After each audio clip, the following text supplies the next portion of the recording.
A Lesson Before Dying by Ernest J. Gaines, Chapter 21. Two cars were parked in front of Miss Emma's house, and as I got closer, I saw that one was Reverend Ambrose's. The porch light was on, and though I didn't feel like going into the house, I thought I owed Miss Emma that respect. The door was shut against the cold, but someone opened it immediately when I knocked. The room was crowded and warm from a nice fire in the fireplace. People spoke quietly, but still it was noisy. Inez was there, and I asked her about Miss Emma. She nodded toward the bed. Miss Emma lay under a quilt, her head resting on two pillows. The mosquito bar hung on the bed behind her. I asked her how she felt. She did not answer. Only a slight movement at the corners of her mouth showed that she had heard me. Her eyes were looking at something that was not in the room. I left the bed and went into the kitchen where most of the talking was going on. My aunt was in charge back there. As Miss Emma's best friend, she was taking over now that Miss Emma had taken to her bed. She was at the stove, making coffee. You could smell that Lausanne coffee all over the kitchen. Reverend Ambrose was sitting at the table, talking to a couple of people who did not live in the quarter. He gave me a long, hard look to let me know what he thought of me, but I already knew what he thought of me, and I turned away from him. Irene, who was helping my aunt in the kitchen, asked me if I wanted a cup of coffee. I told her no, and I thanked her for taking over the class for me that afternoon. She told me she liked the practice. I knew that she wanted to be a teacher. My aunt heard us talking and turned from the stove to look at me. I could see in her face that she and Reverend Ambrose had had a conversation about me, and he had probably said some things that I would not care to hear. She told me that my food was on the back of the stove at home, but I would have to warm it if I wanted to eat. She had nothing else to say to me, and started talking to someone else. After I'd been there 10 minutes, I left the house. At home, I lit a fire to warm the food, cabbage with salt pork and Irish potatoes. I didn't have to warm up the cornbread. I made a fire in my aunt's room so it would be warm when she came home, and I went around to my side of the house and lit a fire there too. By now, the food was warm, and I went back into the kitchen to eat, sitting near the stove with the plate balanced on my left hand. I had just finished eating and was washing the plate in the pan of soap water when I heard someone come up on the front porch. Vivian was at the door. We stood there looking at each other a moment, then she came in and took off her coat and galoshes. We went to sit at the fire in my room. I told her the only thing I could offer her was a cup of coffee. We went into the kitchen and warmed the coffee and returned to my room to sit before the fire. After I heard about it, I knew I had to see you, she said. I was coming to you tonight. I didn't know that. I'm glad you came. We finished our coffee, and I took the empty cups to the kitchen and washed them. When I came back to the room, I asked Vivian to lie on the bed beside me. We lay on our sides for a while. Then we lay on our backs, looking up at the ceiling. The room's only light came from the fireplace. When are you going back? Vivian asked me. I don't know, I said. I'll have to talk to Miss Emma. Have you seen her? She's in bed. Vivian was quiet a moment. Is that her house up there where the cars are? Yes. I wanted to stop in, but I didn't know if I should. You can go by before you leave. You think I ought to? She asked. I want you to, I said. You think this is a good time? I think so. I don't want to cause any trouble. You won't. I want them to like me, she said. They will. They'll have to. I don't want it that way. I'm going to live my own life, Vivian, and I hope you're part of it. If they like it, it's all right. If they don't, it's the same. Vivian was quiet. We were holding hands, lying very close together, with all our clothes on. After 15 or 20 minutes, we got up and got our coats. Vivian put on her galoshes. Her car was parked behind mine in front of the house. I said that we could come back and get her car later. I told her to walk in my tracks so her galoshes would not get muddy. We could hear the people inside the house as we came onto the porch. There were more people at the house now, and we had to push our way through to reach the bed. I brought someone to see you, Miss Emma, I said. Vivian moved closer to the bed, and Miss Emma's face showed that she remembered her. Vivian leaned over and whispered something to Miss Emma, and as she stood back, Miss Emma's eyes followed her. I could see in her eyes that she was pleased with what Vivian had said. I introduced Vivian to others in the room, then we went into the kitchen. Tante Lou was at the stove, pouring hot water over the coffee grounds while talking to Mrs. Sarah James. Mrs. Sarah greeted me, and my aunt turned around and saw Vivian standing there. Miss Louise, Vivian said. Miss, Tante Lou said, very polite. She really knew how to be polite to people when she felt they were interfering with something that belonged to her. She would not look at me. Irene Cole came into the kitchen, and she gave Vivian the same look, polite but cold. I introduced Vivian to her. Vivian nodded and smiled. Irene nodded but did not smile. "I can get you a cup of coffee?" she asked Vivian. "Yes, thank you," Vivian said. I knew Vivian didn't want the coffee, but it would have seemed impolite to refuse it. With her cup of coffee, Vivian and I went into the front room again. Inez told me that Miss Emma wanted to speak to me before I left. I went back to the bed. Miss Emma nodded for me to sit down. The people who stood near the bed moved away so that Miss Emma and I could speak in privacy.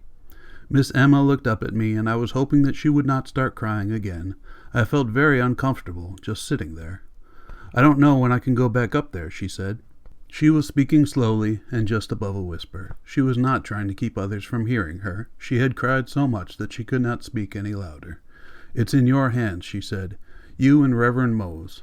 I just hope y'all work together." I looked away from her for a moment, but when I faced her again, I saw that those eyes had not changed. I told her that I would try, and I stood up and looked around for Vivian. She was standing with one of my students by the door to the kitchen. Vivian was nodding and smiling. "That's your girlfriend, Mr. Wiggins?" the boy asked when I came over. "Yes," I said. "You're not trying to steal her, are you?" "Sir?" The boy seemed surprised. "No, sir. She's too old for me." Vivian laughed. "You're about ready?" I asked her. She took her empty coffee cup into the kitchen, and when she returned to the front room, she went to the bed to let Miss Emma know she was leaving. I saw Miss Emma watching her as she came back to me. "I need a stiff drink," I said when we were outside. "You don't have anything in your car, do you?" "Nothing," Vivian said. "What time is it?" I asked. 7:30, 7:45, Vivian said without looking at her little wristwatch. "It's still early. I'll follow you back to town." "There's nothing closer?" "Not unless I went to that back room at the corner store. You know I can't do that." It was dark after leaving the yard, and we walked single file and close to the ditch until we reached the cars. I opened the door and Vivian got inside and rolled down the window. "I'll see you at the Rainbow," I said, and kissed her. I showed her a good place to turn around. Then I got into my car and followed her red lights out of the quarter. 20 minutes later, we were sitting at a table at the Rainbow Club in Bayonne. I asked for a brandy set-up, and Shirley brought us a half-pint of Christian Brothers, a small pitcher of water, a bowl of ice, and 4 glasses. We drank the brandy straight up from 2 glasses, then we followed it with ice water from the other glasses. "I think Irene is in love with you," Vivian said suddenly, as though she had been holding this in for a while. "Just as my aunt is," I said. "The other way," Vivian said. "I can name about a dozen younger than Irene, and about that many old as my aunt, who are in love with me," I said. "But I love only one woman." "Don't you think she loves you?" Vivian asked seriously. "Sure," I said. "I mean it," she said. "I'm not playing." "I mean it too," I said. I had taken a good shot of the brandy, and I was beginning to feel much better. "Irene loves me. My aunt loves me. The rest of them love me too, and don't want an outsider taking me away from them. They want me for their own. Isn't that how it is everywhere?" "I don't know anything about everywhere," Vivian said. "Of course you do," I said. "It's the same old story. People want to keep a local boy for themselves because they have so little." "I'm not talking about the people," Vivian said. "I'm talking about Irene with those big brown cow eyes." "Big brown cow eyes," I said. "You know what I'm talking about," Vivian said. "Don't tell me you're jealous of that child." Well, what? Is she in love with you?" "Well, I'll be damned," I said. I had taken another shot of the brandy. "Well, you still don't understand, do you?" "I understand young gals very well," Vivian said. "Do you?" "I understand young gals, and old ladies too," I said. "And by the way, what did you say to Miss Emma to make her look at you the way she did?" "I told her I was praying for both of them," Vivian said. "That's the best thing you could have said." "Get back to Irene," Vivian said. "She's the one we're talking about." "Irene and my aunt want from me what Miss Emma wants from Jefferson," I said. "I don't know if Miss Emma ever had anybody in her past that she could be proud of. Possibly, maybe not. But she wants that now, and she wants it from him. Irene and my aunt want it from me. Miss Emma knows that the state of Louisiana is about to take his life, but before that happens, she wants something to remember him by. Irene and my aunt both know that one day I will leave them, but they are not about to let me go without a fight. It's the same thing, the very same thing. Miss Emma needs a memory. Do you know what she told me when I sat on the bed? That Reverend Ambrose and I should get along, and together we should try to reach Jefferson. Why not only Reverend Ambrose? Why not only the soul? No, she wants memories. Memories of him standing like a man. Oh, she will meet him soon, and she knows that. But she wants memories, if only for a day, an hour, here on earth. Do you understand? No, Vivian said. She wasn't drinking any more. Let me explain it to you. Let me see if I can explain it to you, I said. The brandy was really working well now. We black men have failed to protect our women since the time of slavery. We stay here in the South and are broken, or we run away and leave them alone to look after the children and themselves. So each time a male child is born, they hope he will be the one to change this vicious circle, which he never does. Because even though he wants to change it, and maybe even tries to change it, it is too heavy a burden because of all the others who have run away and left their burdens behind. So he too must run away if he is to hold on to his sanity and have a life of his own. I can see by your face you don't agree, so I'll try again. What she wants is for him, Jefferson, and me to change everything that has been going on for 300 years. She wants it to happen so in case she ever gets out of her bed again, she can go to that little church there in the quarter and say proudly, "You see, I told you he was a man." And if she dies an hour after that, all right. But what she wants to hear first is that he did not crawl to that white man, that he stood at that last moment and walked. Because if he does not, she knows that she will never get another chance to see a black man stand for her. And for my aunt and Irene it is the same. Who else does my aunt have? She has never been married. She raised my mother because my mother's mother, who was her sister, gave my mother to her when she was only a baby, to follow a man whom the South had run away. Just as my own mother and my own father left me with her for greener pastures. And for Irene and for others there in the quarter, it's the same. They look at their fathers, their grandfathers, their uncles, their brothers, all broken. They see me, and I, who grew up on that same plantation, can teach reading, writing, and arithmetic. I can give them something that neither a husband, a father, nor a grandfather ever did.